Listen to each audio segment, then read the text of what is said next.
이제 우리 3계명의 기도 이제 제목을 가지고 하나님을 알고 믿고 알고 말하자, 이렇게 제 3계명에 대한 내용의 제목을 이렇게 한번 정했습니다. 오늘 말씀을 이제 한번 살펴보도록 하겠습니다. 우리 한국 교회가 그토록 반대하는 것 중에 하나가 이제 차별금지법이 있습니다. 차별금지법 혹은 평등법인데 어떤 분들은 아직까지 왜 그렇게 그것을 반대하는지 잘 모르는 분들이 좀 있습니다. 모든 차별을 없애자는데 그러면 좋은 것 아니야 라고 이렇게 생각을 하기 때문에 그렇습니다. 그러나 이미 우리 헌법에는 이 차별금지에 준하는 그러한 법들이 충분히 되어 있다라는 것입니다. 단지 이 차별금지법은 그 대상에 이제 동성애자를 포함하여 성소수자를 포함시키자는 것, 그것을 포함시키기 위해서 새로운 법을 만들어야 되는 것이에요. 그래서 그 전에 있던 모든 차별적인 내용들이 다 있는데 불구하고 또 이 차별금지법을 만들겠다라는 것입니다. 뿐만 아니라 이 차별금지법은 정상적인 비판도 이 차별을 간주하기 때문에 우리가 신앙의 양심이나 또 신념의 어떤 표현들이나 표현의 자유를 훼손시키는, 그래서 동성애 독재 사회를 만든다라고 이렇게 평가를 내릴 수밖에 없습니다. 예를 들어서 동성애는 죄입니다. 혹은 신천지는 이단입니다. 사실이고 성경에 근거해서 말을 할 수밖에 없습니다. 그런데 이렇게 말하면 동성애자들은 혐오감을 느꼈다, 차별을 느꼈다, 모욕감을 느꼈다. 신천지는 우리가 이단이라고 차별을 느꼈다, 모욕감을 느꼈다. 그러면 차별금지법에 근거하여서 이렇게 말한 저는 범법자가 되는 것입니다. 결국은 우리 신앙의 진리와 양심의 자유를 어떠한 법에 의해서 이렇게 제한되게 되고 그 표현을 하지 못하게 되는, 그래서 참으로 독재가 되어버리는 그러한 상황이 된다라는 것입니다. 자, 그렇다면 차별금지에 준하는 법으로는 무엇이 있을까요? 차별금지에 준하는 법에는 우리가 많이 알고 있는 명예훼손죄 혹은 모욕죄가 있습니다. 이 명예훼손죄는 두 가지가 있는데, 하나는 사실을 가지고 그 사람의 명예를 훼손하는 경우가 있고요. 또 하나는 허위의 사실을 가지고 그 사람의 명예를 훼손하는 경우입니다. 그러니까 거짓말로 꾸며낸 이야기로, 있지도 않은 얘기로 저 사람의 명예를 실추시킬 때 그것이 명예훼손죄에 해당되고, 그것은 사실을 가지고 명예를 훼손한 것보다 훨씬 많은 그런 배상의 책임과 형사적인 어떤 책임을 져야 되는 상황인 것입니다. 예를 들어 이것이죠. 김종근 목사는 정월 초하루만 되면 점집에 간다더라 라고 누군가 말을 꾸며내면 진위 여부와 상관없이 이것이 언론에 나오고 목사가 점집에 가서 1년의 운수를 본다라는 말로 만들어지게 되면, 이건 사실 진위 여부와 상관없이도 그 말이 퍼뜨려지게 되면은 사람들은 그 다음부터 확인하지 않고 그것으로 그냥 생각하게 되죠. 그러면 저 개인의 명예뿐만 아니라 우리 좋은 교회와 나아가서는 한국교회 자체, 한국교회 목사님들 모두의 명예가 다 실추되는 부정적인 결과를 가져오게 됩니다. 이것이 바로 허위에 의한 명예훼손죄라는 것이죠. 그래서 이 거짓말은 굉장히 무섭고 또 굉장히 나쁜 것이다라고 볼 수 있는 것이죠. 예수님은 요한복음 8장 44절에서 이 거짓의 아비를 마귀다라고 이야기를 했습니다. 이 마귀가 사실은 거짓말을 처음으로 만들어냈고 그 방법을 사실은 고안해낸 존재가 바로 마귀이기 때문에 그렇습니다. 아담이 선악과를 따먹은 것도 결국 마귀의 거짓말에 속았기 때문에 선악과를 따먹은 것입니다. 이 거짓말을 하는 데는 몇 가지 이유가 있습니다. 첫 번째는요, 사실과는 완전히 다른 정말 꾸며낸 얘기, 거짓말을 하는 거예요. 거기에는 분명한 의도와 목적을 가지고 있는 것이죠. 자기의 목적, 자기의 이익을 위해서 사실과는 전혀 상관없는 이야기를 만들어내는 경우, 이것도 이 거짓말의 첫 번째 이유고요. 두 번째 거짓말, 그러니까 두 번째 거짓말이라고 보다도 이 어떤 명예훼손이 될 수 있는 것 중에 하나이기도 한데, 그것은 바로 사실에 대해 정확하게 알지 못하면서 정확하게 모르는데 대충 그렇게 알고 그냥 자기 식대로 자기 생각대로 그렇게 예단을 하던가 그렇게 판단을 내리는 경우. 그래서 사실은 정확하게 대충은 아는데 정확하게 모르는데 이렇다라고 아예 정의를 내리는 경우 역시 그것도 이 허위의 사실을 이야기하게 되는 것입니다. 세 번째는 어떤 트라우마나 상처, 이런 일로 인하여서 아예 시각 자체가 왜곡이 되어버리는 거예요. 그래서 왜곡된 시각으로 바라보다 보니까 분명히 그 진실은 그것이 아닌데 불구하고 그것을 달리 해석하고 달리 말하게 된다는 것입니다. 이것도 하나의 거짓말을 하게 되는 하나의 이유가 되는 것입니다. 오늘 3계명에 너는 내 하나님 여호와의 이름을 망령되게 부르지 말라. 여호와는 그의 이름을 망령되게 부르는 자를 죄 없다 하지 아니하리라. 이 말씀을 가지고 금방 서두에 제가 말씀드린 이 내용을 연결해서 한번 살펴보도록 하겠습니다. 이 3계명을 요약하면 여호와의 이름을 망령되게 부르는 것은 죄다라는 것이에요. 우리가 생각해야 됩니다. 망령되게 부르는 것은 죄가 아닌데 나쁜 것이다 이렇게만 생각하는데 성경은 얘기합니다. 죄다라고 얘기하는 거예요. 오늘날 얘기한다면 명예훼손죄에 사실은 해당이 된다라고 부를 수 있습니다.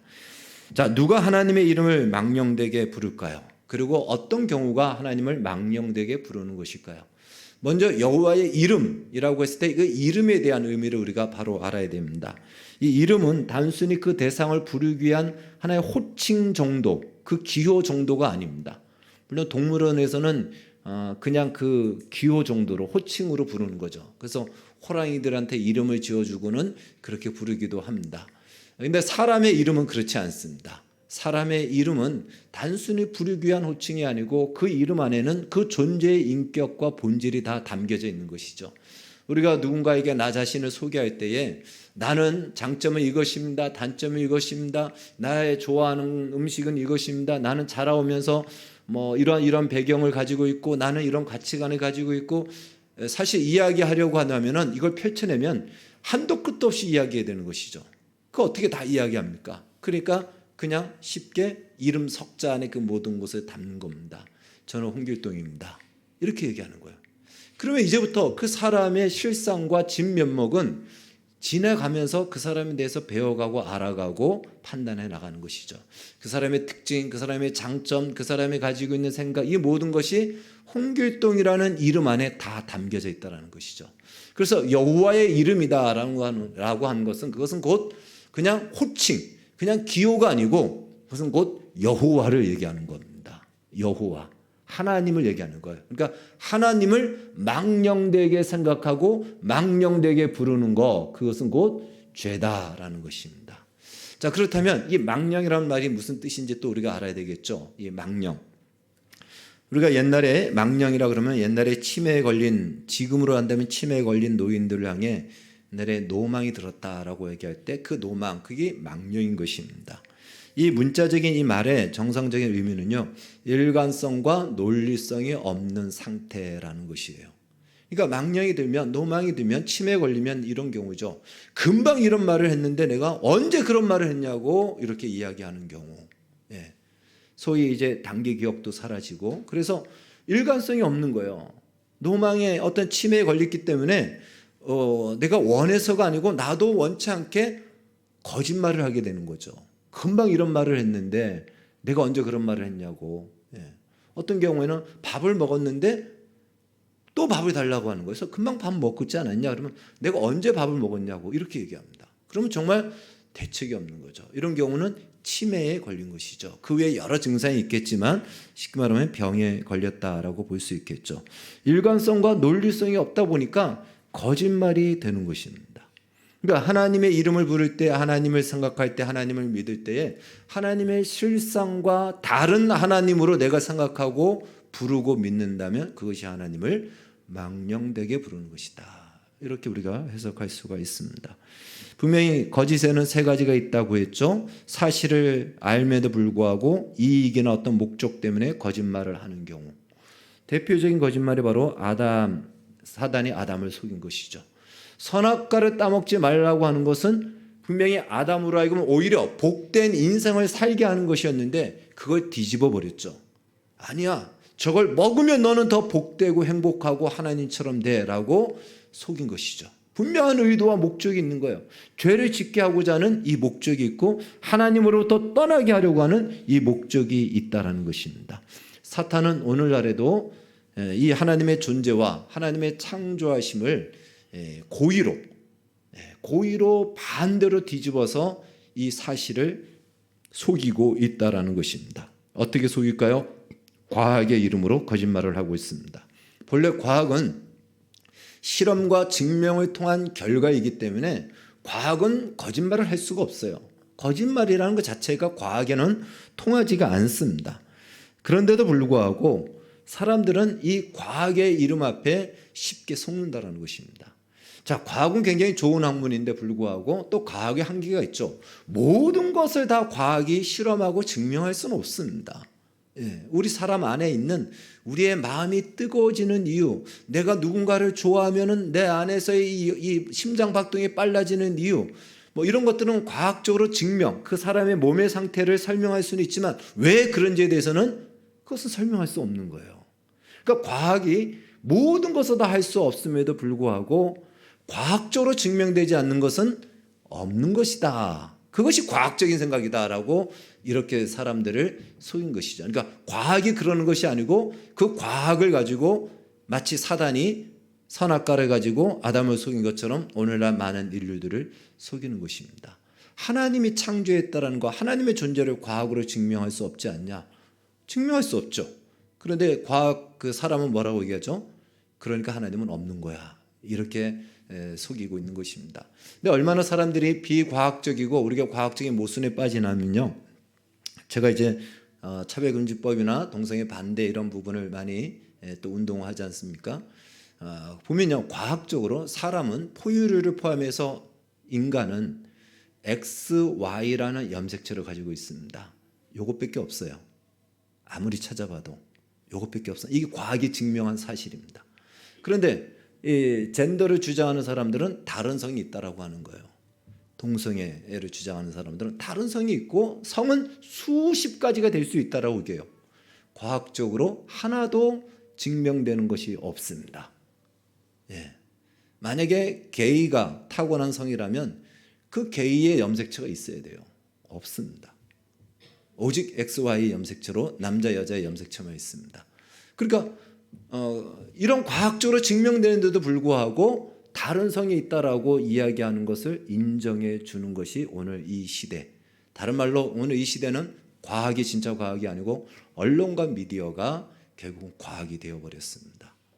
그래서 사람들은 언론과 미디어가 얘기하는 것으로 끌려가고 그리고 그것을 법으로까지 이제는 만들어서 아무 말도 하지 못하게끔 만들어내는 것이 오늘 이 시대의 모습인 것입니다. 실제로 실험을 한 경우가 있어요. 실제로 실험을 했는데 5명이 두고 4명은 말을 맞춰놓고 한 사람은 이제 실험에 참가한 겁니다. 4명이 까만색을 보고 하얀색이라고 얘기하고 하얀색 보고 까만색이라고 얘기하는 거예요. 그럼 그 한 명이 이 사람들 미쳤나? 저기 까만색이지 왜 하얀색이야?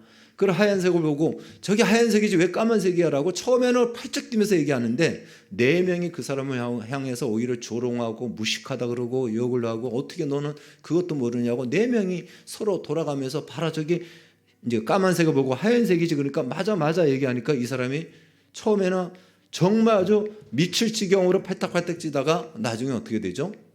까만색을 보고 저거 무슨 색이지 물어보면은 전에는 까만색이야, 블랙이야라고 자신 있게 얘기했는데 이제 주저하기 시작합니다.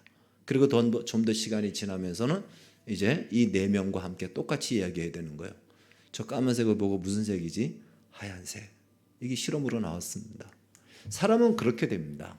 언론과 미디어에 의해서 혹은 주변 분위기에서 자기가 가지고 있는 이 진리라고 하는 것들조차도 바꾸어 버리는 것이 오늘 이 시대의 모습인 것입니다. 그래서 우리는 우리의 가지고 있는 믿음과 신앙과 이런 것들이 세상의 기준과 세상의 비교에서가 아니고 정말 하나님의 말씀과 이 진리 위에서 우리의 생각과 판단을 해야 된다는 것을 알 수가 있습니다. 예수 믿는 사람은 대부분 첫 번째 거짓말은 보통은 하지 않죠. 2번째, 3번째 거짓말을 아마 할 겁니다.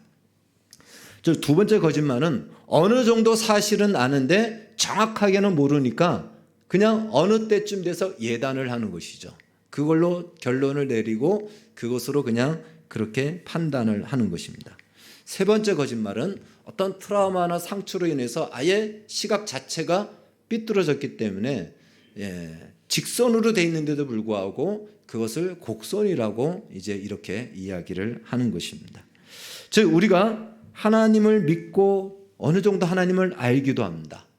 그러나 우리는 하나님을 다 알 수 없습니다. 그래서 우리는 부지런히 하나님을 알기를 힘써야 되고 말씀을 통해서 성경을 읽고 설교를 통해서 또 기도를 통하여 하나님의 뜻이 무엇인지를 분별하도록 구해야 되고 힘써야 되는데 어느 정도 시간이 지나서 내가 원하는 현실이 펼쳐지지 않으면 거기서 그냥 포기한다라는 거예요. 그리고는 하나님에 대해서 자기 생각으로 예단을 해버립니다. 아, 하나님은 그냥 이런 분이구나. 하나님은 나를 사랑하지 않는 거구나. 하나님의 뜻에 대해서도 결국은 의심하고 나 스스로가 그것에 대해서 부정하게 된다라는 것입니다. 뿐만 아니라 인생을 살다 보면 우리가 원치 않는 어떤 현실을 만날 때가 있죠. 나는 이런 인생을 살기로 원했는데 그렇지 않은 인생이 펼쳐질 때 우리 안에 트라우마와 상처가 생기죠.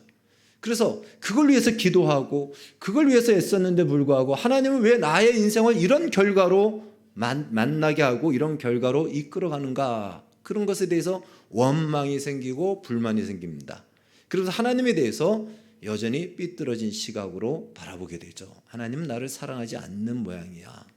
다른 사람은 사랑하는 모양인데 왜 나만은 사랑하지 않을까? 하나님 나에 대해서 관심이 없는 모양이야. 내 기도를 들어주지 않으셔.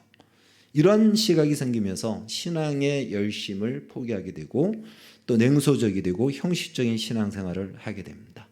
그래서 어떤 인생 속에서 펼쳐지는 일에 아예 지레 짐작을 하죠.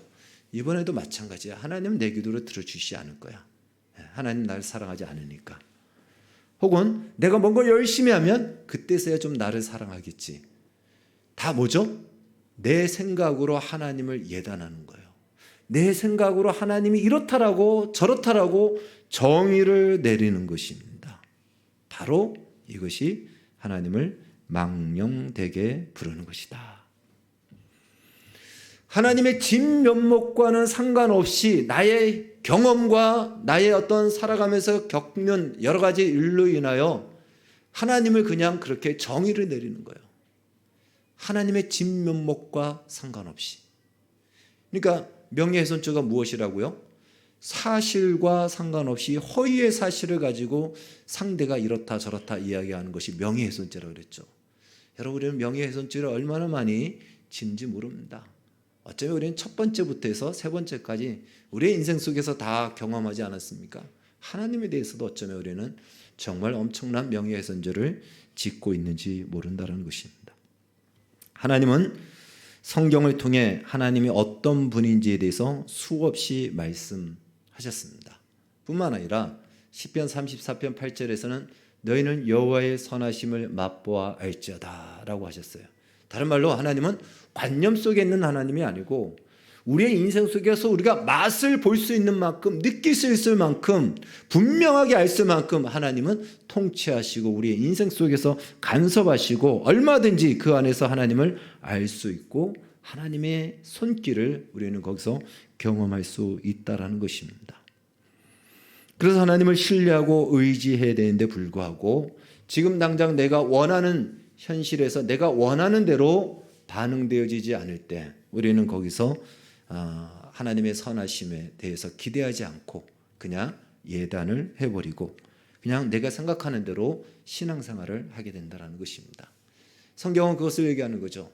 지금 당장은 내가 원하는 것이 아닐지라도 성경은 또 이런 말씀이 있지 않습니까? 로마서 8장 28절에 모든 것을 합력하여 선을 이루시는 하나님이시다. 우리가 영상에 보았듯이 얼마나 불행한 분이었습니까? 어렸을 때 유교 동란에 태어나고 그리고 이 눈을 잃어버리고 고아원에 뺏기고 고아원에 맡기고 그러나 합력하여 선을 이루어 가시는 하나님, 그의 인생을 가장 복되게 그 결과로 이끌어 가셨듯이 그런 하나님을 우리가 믿고 나가야 되는데 하나님은 반드시 그 영광의 자리로 이끄는데 우리가 중간에 멈추는 것이죠. 로마서 5장에서는 이러한 우리의 인생에 대해서 이미 말씀하고 있습니다. 또한 그로 말미암아 우리가 믿음으로 서 있는 이 은혜에 들어감을 얻었으며 하나님의 영광을 바라고 즐거워하느니라. 하나님의 영광을 바라고 즐거워하는 자리에 우리가 들어와 있습니다. 근데 성경은 뭐라고 얘기하죠? 다만 이뿐 아니라 우리가 환난 중에도 즐거워하나니 이는 환난은 인내를, 인내는 연단은 소망을 이루는 줄 알미로다. 그러니까 지금 내가 겪고 있는 환난, 그 환난이 다가 아니라는 것이에요. 지금 너가 환난이 끝나지 않고 인내를 지금 경험하고 있어서 언제 끝날지 모르는 이 과정, 연단이라는 것은 정말 쉽지 않은 시간들이에요. 연단은 단단해지는 거잖아요. 그냥 그렇게 뿌리를 박는 겁니다. 그 형성이 되는 거예요. 그러기 위해서는 얼마나 많은 어려움들이 있겠습니까? 그 연단의 과정 속에 있지만 그것이 전부가 아니다. 마침내 소망을 이룰 것이며 영광이 이룰 것이다. 그것이 하나님께서 이미 우리에게 주신 말씀이고 약속인데, 우리는 지금 당장 환난과 인내와 연단 속에서 하나님은 살아계시지 않아, 하나님은 나를 사랑하지 않아 라는 하나님과 다른 하나님을 우리는 부르고 다른 하나님을 혹 믿고 있지 않는지, 그것이 바로 하나님의 이름을 망령되게 부르는 것이다 라는 것입니다. 인생을 살면서 예기치 않은 우리의 일들이 펼쳐질 때, 그것이 큰 일이든 작은 일이든 내가 생각했던 기대했던 인생과 다른 인생이 펼쳐질 때 순간적으로 나오는 우리의 감탄사들이 있죠. 우리 말로 뭐라 그럽니까? 요즘에는 이 말은 잘 안 써요. 옛날에는 많이 썼던 것 같아요. 제기랄, 혹은 하나님 맙소사, 이런 말도 안 쓰죠. 요즘은 다 유식해져가지고 영어로 쓰죠. 뭐라 그러죠? OMG 쓰죠. Oh my God, 혹은 Oh no, 뭐 이런 말을 쓰잖아요. 영화를 많이 본 분들은 아마 이런 말을 들었을 겁니다. 이건 무슨 뜻인가 하면, 하나님 왜 일을 이렇게 하십니까? 이거예요. 이건 아닙니다라는 거예요. 자기가 원하는 현실, 기대했던 현실이 펼쳐지지 않는 것에 대해서 하나님 이건 아닙니다. 이건 굉장히 정중한 표현이고, 조금 리얼하게 얘기한다면 하나님이 일을 이따위로 할 겁니까? 이거예요. 이 표현이에요. 그래서 이 표현은 사실은 신성모독적인 표현입니다. 그러면 하나님 앞에 어떻게 그런 말을 할 수 있어? 전능하시고 거룩하신 하나님이라고 얘기해야지. 이런 표현이 아니기 때문에 신성모독일까요? 그렇지 않고요. 하나님을 잘못 알고 있기 때문에 신성모독이라는 것이에요. 하나님은 그렇지 않은데, 하나님을 마치 능력이 없어서, 하나님은 힘이 없어서 우리의 인생의 한계를 어떻게 헤쳐나갈 수 있는 그 능력이 안 되고 그 성실함이 부족해서 우리의 현실을 이렇게 엉망으로 만들어 놓은 것처럼 하나님을 생각하는 것 자체가, 그것이 신성모독이라는 것입니다. 하나의 당연히 표현하는 것도 신성모독적인 표현이겠지만, 그러나 그것보다도 그 중심 안에 마치 하나님의 능력이 없어서, 하나님의 힘이 없어서, 관심이 없어서 우리의 인생을 방관하고 이렇게 그냥 망하는 대로 내버려 두는 하나님인 것처럼 생각하는 것, 이것 자체가 하나님에 대한 명예훼손이요 신성모독이다라는 것입니다. 따라서 우리는 하나님을 믿고 하나님의 이름을 부르고 또 하나님을 생각할 때 하나님에 대해서 좀 더 많이 알아야 됩니다. 잘 모르면 우리는 쉽게 예단할 수 있는 것이죠. 우리가 사람 관계 속에서도 잘 모르는데 나를 어떻다고 얘기할 때 기분이 나쁘잖아요. 당신이 나를 얼마큼 안다고 나를 이런 사람이라고 얘기하냐. 굉장히 기분이 나쁘거든요. 정말 나하고도 깊은 관계가 없는데 나를 이렇다 저렇다라고 얘기하면 굉장히 기분이 나쁜 거예요. 그게 명예훼손인 거죠. 그러니까 우리가 하나님을 잘 모르면서 우리의 기대대로 하나님을 이래야 된다라고 하는 우리의 기대와 우리의 생각으로 하나님을 정의를 내리고 하나님을 예단할 때, 그것이 하나님을 망령되게 일컫는 것이기 때문에, 그래서 우리가 하나님을 알기를 힘써야 된다. 호서에서는 그래서 하나님을 알기를 힘쓰자, 하나님을 알자라고 그렇게 이야기를 하는 것이죠. 출애굽 9장 13절에서 16절 말씀을 보면은 하나님께서 모세를 통해서 이제 출애굽에 대한 이야기를 하시는 겁니다. 하나님이 모세를 세운 이유가 무엇이고 또 애굽의 바로를 세운 이유가 무엇이냐면, 하나님을 온 천하 가운데 하나님이 어떤 분인지를 전파하고 알게 하기 위해서라고 말씀하고 있습니다. 말씀을 읽지 않겠습니다. 한번 보시면 그렇게 나옵니다. 온 천하에 하나님이 어떤 분인지를 알게 하기 위해서. 가야 하나님이 어떤 분이기 때문에 그럴까요? 오늘 3계명에 나와 있는 것처럼 하나님은 절대로 망령되어 부를 수 없을 만큼 하나님은 전능하시고 하나님은 그 약속을 신실하게 지키신다. 무엇이 그걸 보여주냐? 출애굽이 그것을 보여주고 있습니다. 그래서 하나님은 반드시 우리로 하여금 마침내 하나님을 감사하는 그 자리에, 감사가 억지로 나옵니까? 자원성이 없는 감사는 감사가 아니죠. 우리로 하여금 감사하게 하는 그 자리에 우리를 이르게 할 것이고 찬송하는 자리에 이르게 할 것이다. 이것이 하나님이 출애굽기를 통해서 말씀해 주고 있습니다. 데살로니가전서 5장 16절 18절 말씀 우리가 잘 알고 있는 말씀이죠. 많이 우리가 아는 말씀 같이 한번 읽겠습니다. 시작. 항상 기뻐하라, 쉬지 말고 기도하라, 범사에 감사하라. 이것이 그리스도 예수 안에서 너희를 향하신 하나님의 뜻이니라. 참 어려운 말씀이지 않습니까? 어떻게 항상 기뻐합니까? 오늘과 같은 이런 상황, 또 언제나 쉬지 말고 기도하고 범사라는 것은 모든 일이잖아요. 좋은 일, 나쁜 일, 감사하라. 이건 우리에게 어떻게 보면은 우리의 목을 매는, 그리고 이렇게 하지 않으면 그냥 너는 이렇게 하지 않았다라는 것으로 책임을 묻는 것 같은 함정 같은 말씀 같은데 그런 의미가 아닌 것이죠. 항상 기뻐하라는 것은 하나님은 반드시 언제든지 우리를 기쁘게 하시는 분이시고, 쉬지 말고 기도하라는 것은 무엇이죠? 우리가 언제든지 기도해도 하나님은 들어주시겠다라는 것이고, 범사에 감사라는 것은 지금 너에게 펼쳐진 어떤 일이라도 마침내 하나님은 그것을 감사할 수밖에 없는 자리로 역사하실 하나님이다. 그렇기 때문에 언제든지 네가 기뻐할 수도 있고 기도해도 되고 감사할 수 있다. 그 모든 것을 하나님이 책임지겠다라는 하나님의 하나님 되심을 선언하는 내용인 것입니다. 따라서 당장 우리의 현실 속에 펼쳐진 어떤 일로 인하여 마치 하나님이 전능하지도 않은 것 같고 나에게 관심도 없는 것 같고 그냥 방관하는 것 같이 하나님을 생각하지 말라는 것입니다. 에베소서 1장 3절에서 6절은요. 이 말씀도 굉장히 우리가 많이 인용하는 말씀인데 우리의 구원에 대해서 말씀하는데 그것이 우리의 입장이 아닌 하나님의 입장에서 우리의 구원을 설명한 것이 에베소서 1장 3절에서 6절입니다. 여기서 보면은 이 구원은 하나님이 시작하셨다라는 거예요. 창세 전에 이미 하나님이 우리를 예정하셨고 이제 그 때가 되어 하나님께서는 그 아들을 보내주셨고 우리를 구원하셨고 마침내 우리를 하나님의 자녀로 삼으시고 거룩하고 흠이 없는 그 자리에 우리를 이르게 하신다라는 것입니다. 그래서 은혜의 영광을 찬송하게 하신다. 다른 말로 우리의 열심히 이것을 이룬 것이 아니고 하나님께서 시작하셨다라는 거예요. 이 모든 일이 하나님이 시작하셨고 하나님께서 하늘에 속한 복을 우리에게 주셨고 그것을 중단하지 아니하시고 마침내 이 완성의 자리에 우리를 이르게 하신다. 이것이 우리의 구원에 대한 하나님의 입장인 것입니다. 내가 원인이 아닌 하나님이 원인이 되어서 이루어진 사실입니다. 믿음이란 바로 이것입니다. 따라서 믿음은 우리가 하나님을 우리의 어떤 노력과 우리의 신념으로 하나님을 얼마만큼 잘 붙들고 따라가느냐 이것을 말하는 것이 아니고 이 이전에 우리를 향한 하나님의 진실하심과 중단하지 않는 하나님의 사랑하심과 은혜의 베푸심, 그것으로 지금도 우리를 찾아오시고 그 사랑으로 변함없이 지금도 나를 붙드시고 있다라는 이 하나님에 대해서 아는 이 알매 근거한 하나님의 자녀로서의 책임, 이것이 믿음인 것입니다.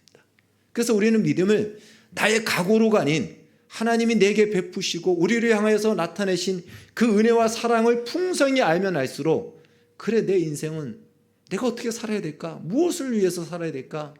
하나님의 뜻을 위해서 하나님의 말씀에 순종하며 살아야지 이렇게 나오는 거예요. 이것이 믿음인 것입니다. 이를 악물고 가는 믿음이 아니에요. 때때로 그것이 필요하죠. 너무 힘들고 어려울 때는 이를 악물더라도 내가 이 책임을 감당하겠다. 이것이 우리의 믿음인 것입니다. 그것이 곧 우리가 하나님을 망령되게 일컫지 않고 반대인 하나님을 경외하며 사는 것입니다. 그러므로 우리가 어떤 현실과 어려움 속에 살아도 우리의 책임과 신앙의 자세는 그 현실에서 하나님의 사람으로 성실하게 사는 것입니다. 이 사실을 잊지 마시기 바랍니다. 하나님의 은혜는 어떤 자리에서도 중단되지 않습니다. 심지어 저 북한의 정치범 수용소 속에서도 하나님의 은혜는 흘러가고 역사하고 있다는 것입니다. 그래서 우리의 신앙의 대표적인 대사회적인, 다른 말로 세상 사람과 비교하여 그리스도인의 신앙의 가장 큰 대표적인 하나의 증표가 무엇이냐? 빌립보서 4장 4절에서 7절은 이렇게 얘기합니다. 우리 같이 말씀 한번 보도록 하겠습니다. 말씀이 안 올라와 있나요? 자, 여기서 보면요, 너희 관용을 많은 사람에게 보이라라고 이렇게 얘기합니다. 여러분, 관용이라는 것은 말 그대로 여유와 넉넉함이죠. 가진 것이 없으면 내 보일 수도 없고 베풀 수도 없습니다. 관용이 그리스도인의 대표적인 특징이다라는 것이에요. 왜 그럴까요? 우리는 하나님의 보호를 받고 인도하심을 받고 하나님이 공급하시는 그 은혜 속에 충만하기 때문에 우리는 가진 것이 있다는 것입니다. 여러분, 세상 사람들은 무엇으로 자신의 가진 것을 드러내죠? 세상적인 가치의 것. 세상적인 가치의 것. 누가 더 많이 가지고 있느냐? 누가 더 많은 학력을 가지고 있느냐? 누가 더 세상적으로 인기 있는 인기와 명예와 지혜를 가지고 있느냐? 재물을 가지고 있느냐? 세상적인 가치입니다. 그래서 그것을 가지고 무슨 싸움을 하는 거죠? 내가 최고다라고 하는 자존심 싸움입니다. 결국 세상의 싸움은 자존심 싸움이라고 밖에는 더 이상 내릴 것이 없습니다. 그래서 그걸 알아달라는 거예요. 내가 이렇게 가지고 있고 내가 이렇게 인기가 있고 내가 이렇게 성공했는데 이런 나를 인정해주고 알아달라는 거예요. 더 그것을 인정받고 싶어서 더 성공하고 더 많은 것들을 구하는 것이죠. 내가 더 그만큼 괜찮은 사람이다. 여러분, 우리의 관용은 무엇이냐면 그걸 인정해줘야 됩니다. 받아줘야 되고 그래 박수 쳐줘야 됩니다. 그런데 세상에서는 그렇게 하면서도 어떤 마음이 들죠? 배가 아프죠. 나도 그러고 싶은데 나는 그러지 못하는데 어떻게 박수를 쳐주면서도 속으로는 쓴 웃음을 치죠. 이것이 세상입니다. 그러나 그리스도인들은 그렇지 않아요. 우리는 그것으로 우리 자신을 확인하지 않습니다. 그런 것들로 우리가 증명받지 않아요. 우리는 이미 예수 그리스도 안에서 증명받았습니다. 천지의 주제이시고 천하의 모든 것을 통치하시는 하나님이 나를 사랑하셔서 자기 아들을 내어주시기까지 나를 사랑하셨습니다. 더 무엇이 필요하겠습니까? 그리스도 안에서 우리 자신이 발견되어졌고 그리스도 안에서 나 자신이 확인되어졌기 때문에 우리는 모든 것을 가졌어요. 이러한 것과는 비교할 수 없는 것이죠. 그렇기 때문에 너희 관용을 많은 사람들에게 보이라는 거예요. 그렇게 그것으로 인정받고 싶어하는 사람에게는 인정해 주라는 거죠. 박수 쳐주라는 것입니다. 왜? 그럴 만한 여유와 아량이 우리에게는 이미 있기 때문에 그렇습니다. 나는 그게 없는데요? 아니에요. 있는데 우리가 모르는 것뿐입니다. 하나님을 우리가 잘 모르기 때문에 하나님이 그렇게 나에게 은혜를 주셨고 그 신실하심과 성실하심을 지금도 멈추지 않는데 우리는 그것을 마치 없는 것처럼 생각하고 하나님 나를 사랑하지 않아 라고 우리가 하나님의 이름을 망령되게 오히려 부르고 있지 않는지, 그래서 값으로 매긴다면 엄청난 명예훼손죄의 벌금을 물어야 될지 우리는 모르는 것입니다. 따라서 이제 하나님이 실수하는 것 같고 하나님 마치 없는 것 같고 잠자는 것 같고 능력이 부족하여 이 세상과 우리의 인생을 방관하는 것 같고 엉망진창으로 이 세상을 그냥 내버려 두는 것 같은 지금 같은 우리의 현실 속에서도 우리는 이것이 전부가 아니고 이것이 다가 아니라는 것을 인정해야 됩니다. 하나님이 때때로 우리에게 예상치 않은 일을 허락하실 때는 그냥 하나님을 믿으십시오.